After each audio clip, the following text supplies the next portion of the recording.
Hi guys, today I'm reviewing the Keurig K-Duo Plus. I've already reviewed the K-Duo, and if you want to see that review, I'll put a link right below this video. This new Duo Plus allows you to make a carafe of coffee using your own ground coffee, or a cup of coffee using pods. You can also brew a single cup using your own ground coffee with the Keurig Universal Filter. I've done a review on how to use this filter. If you want to see that, I'll put a link right below this video. This unit is 14.9 inches in height.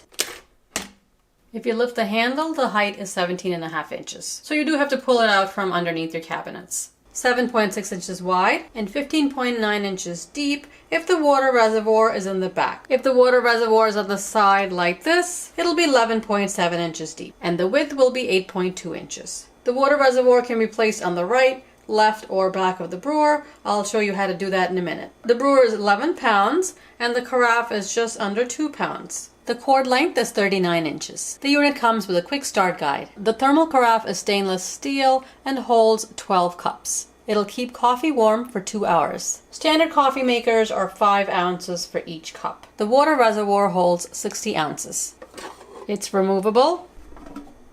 There's a filter and a holder included with this unit. If you're using filtered water, then you don't need to use the included filter. If you are using this filter, soak it for 5 minutes, then rinse for a minute, press and remove the bottom. You can put the filter in here, close it, and it fits right in the center of the reservoir. Put the filter in and then fill your reservoir with water. There's a max line here of 12 cups. To use the universal filter, you have to take the pod holder out first. As far as I can see, there is no way to put my hand in there and push the pot holder up. So take the drawer out. The whole thing pulls out. This is kind of a ridiculous way to get the pot holder out, but put your finger in the slot and you'll feel the pot holder's bottom. Just push it up and it'll come up. And then this goes in. Slide the drawer back when you're done. With the drip tray in place, you have 7.25 inches to place a cup. Slide the drip tray out and you'll have 8 inches for a travel mug. The drip tray holds about 8 ounces of overflow. On the top of the Keurig, you have the power button. Adjust the time by using the hour and minute buttons. When you're ready to set the time, press the big K in the middle. Add water will flash when you need to add more water to the reservoir. If you want to program the unit to brew a carafe at a certain time, use the auto button. You can set it 24 hours in advance. The strong button you can use with the carafe side or the single serve side. It just takes a bit longer to brew to give you a stronger cup of coffee. When you're ready to brew coffee, choose carafe or pod, and then choose your cup size, 6, 8, 10, or 12 ounces. And then press the big K in the middle, that's the brew button. When you press brew, the water heats and coffee brews when the water's ready. That's the Smart Start feature, so you don't have to press a separate button to start brewing after the water's done heating, like some other Keurig models. There is an auto off feature. The unit will shut off 5 minutes after the last brew. I'll show you how to move the water reservoir. It can be placed on the right, left, or back of the brewer. There are magnets on both sides of the reservoir that attach to the unit. Unplug the unit, remove the drip tray, and turn the unit over. You see there's a little arrow here and a tab here, and a little arrow here and a tab here. So you want to move this part to either the back here or the side here. So before you move this, you have to remove this tab or this tab depending on where you want to move it. So make sure the cord is out of the way. Let's say you want to move the reservoir behind the Keurig. Just press this tab.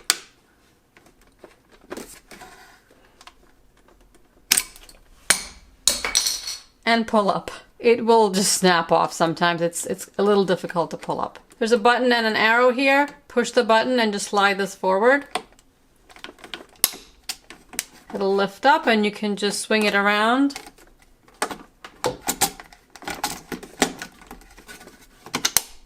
Slide it back and you'll hear that lock. Make sure you snap the tab back on after you're done moving it.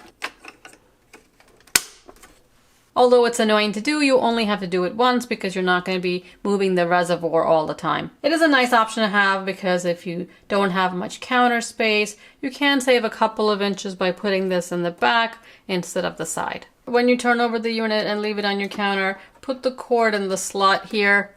This way the Keurig will stay flat on the counter instead of on the cord. Here's how it attaches to the back.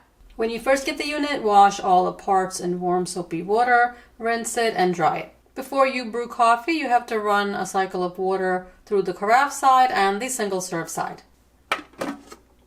Fill the reservoir to the max line.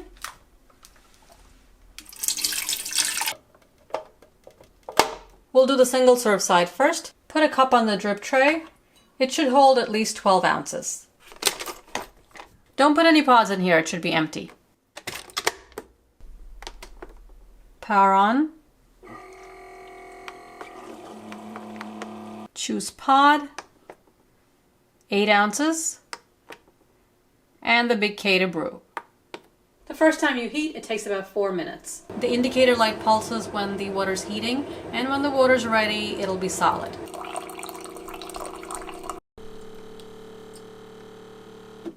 It's finished brewing, now we can discard the water. Between cycles, it'll take about a minute to heat up the water. Now we can do the carafe side. Choose carafe, 8, and brew. The cycle's finished, now we can discard the water in the carafe. Now we can brew coffee. Here's the basket and the included gold tone filter. This is reusable. If you want to use paper filters instead, you can do that. Just use the 12 cup size. I'm going to brew 6 cups of coffee. Use a tablespoon per cup. Just even it out. I filled the reservoir back up to the max line. Choose carafe. 6 for the 6 cups. And the K for brew. While the coffee's brewing, if you can't wait to have your cup, you can pull the carafe out, pour out your cup, and then put the carafe back in. Just make sure you put the carafe back within 20 seconds. Cycle's done. That took about 5 minutes.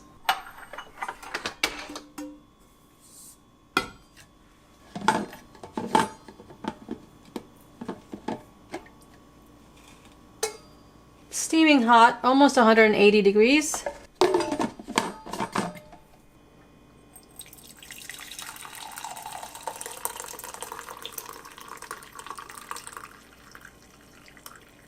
Pours nicely without any dripping. Smells really good. It's hot and tastes just like any other Keurig cup of coffee. Using the 1 tablespoon of coffee per cup is perfect for me. It's full flavored, it's not weak at all. It is a really good cup of coffee. Empty the filter and discard the coffee. Wash the filter out and the basket. After 2 hours, the temperature of the coffee in the thermal carafe is 140 degrees.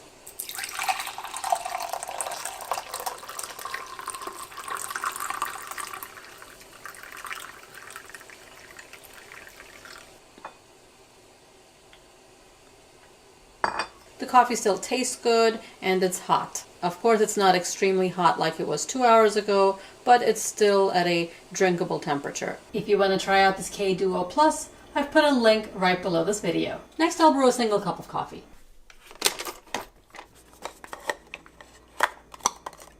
Choose single serve, and I'll brew 8 ounces of coffee. Press brew.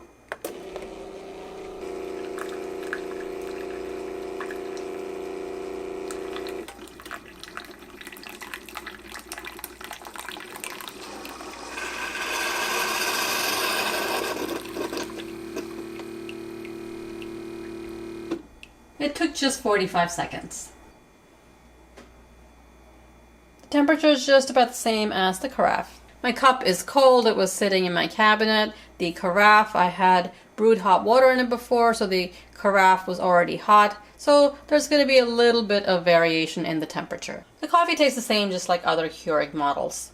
After brewing on the single side, remove the pod. If you're using hot cocoa or non-coffee pod, run a cycle with just hot water to clean the needle. None of the parts are dishwasher safe. Hand wash the carafe, lid, drip tray, filter basket, and filter with warm soapy water. Rinse and dry. The reservoir and lid can also be hand washed. Just don't use a cloth to clean the inside because lint could stay in there. Put the pot holder back when you're done cleaning. The only part I don't like is to have to open the filter basket side after you remove the pod.